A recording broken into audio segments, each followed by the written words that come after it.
France Bleu Midi, ensemble. Daniela Lombroso.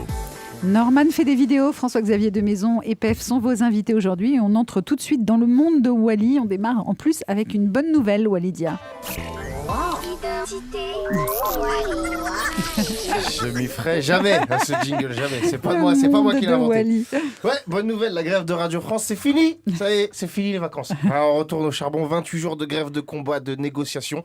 Pour que dalle, il n'y a rien qu'à changer. Ça fait longtemps que j'ai pas vu une grève qui servait à quelque chose. En fait. C'est comme les grèves de la SNCF, c'est plus un événement maintenant. Tu vois, à chaque fois qu'on dit qu'ils sont en grève, encore. Tu vois, ça fait 18 fois cette année entre les congés et les grèves. On ne sait pas quand ils travaillent vraiment. Mais ce qui m'attriste le plus, c'est que dans la fin de la grève de Radio France, on n'entendra plus le message de grève, le jingle qu'on entendait sur toutes les radios du groupe là. Moi, tellement je l'entendais, je croyais que c'était la nouvelle chanson de Grand Corps Malade. Et en raison d'un appel à la grève par plusieurs organisations syndicales, nous ne sommes pas en mesure de diffuser nos programmes habituels. C'est beau le slam. Mais bon, cette grève, elle aura quand même réussi à créer un emploi. Mathieu Gallet, le PDG, il a engagé Valérie Damido en CDI. Il va refaire son bureau toutes les semaines.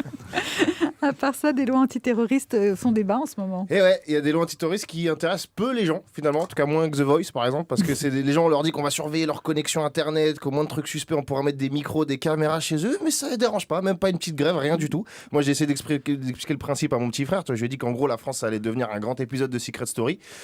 Il a kiffé, donc il est un peu débile. Mais c'est des lois qui profitent de la peur des gens, parce que les gens ont peur. Moi, je le vois dans les aéroports, en fait. Les gens flippent vraiment. Tout le monde essaye de se transformer en agent secret et de repérer un terroriste.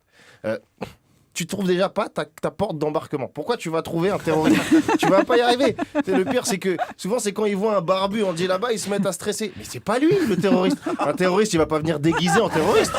Il va pas, ça n'existe pas. Il va dire bonjour, Al-Qaïda, enchanté, c'est moi. Sinon, c'est le terroriste le plus con du monde. Quoi. Au pire, il a une bombe à eau, mais il fera pas grand-chose. Tu vois.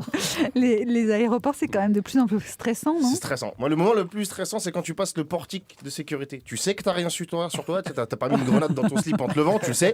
T'as rien à te reprocher, mais tu stresses quand même. Et souvent, tu vois des dames d'un certain âge qui, quand tu vois le contrôle il est un peu plus poussé, elles s'offusquent comme si elles avaient l'immunité diplomatique. T'es vieille, mais tu peux être terroriste quand même. Enlève tes chaussures orthopédiques comme tout le monde. Tu vois. Parce que moi, je déteste ça quand ils te demandent d'enlever tes chaussures. Tu te sens violé en fait. T'es pas bien. En plus, tu perds le soutien des gens autour de toi. Il y a des gens avec qui tu rigolais dans la file d'attente. Maintenant, ils sont non, je le connais pas. On sait jamais. Et toi, tu penses qu'à une chose. J'espère que j'ai pas de trous dans mes chaussettes. C'est juste ça. C'est vrai. Merci, Walidia.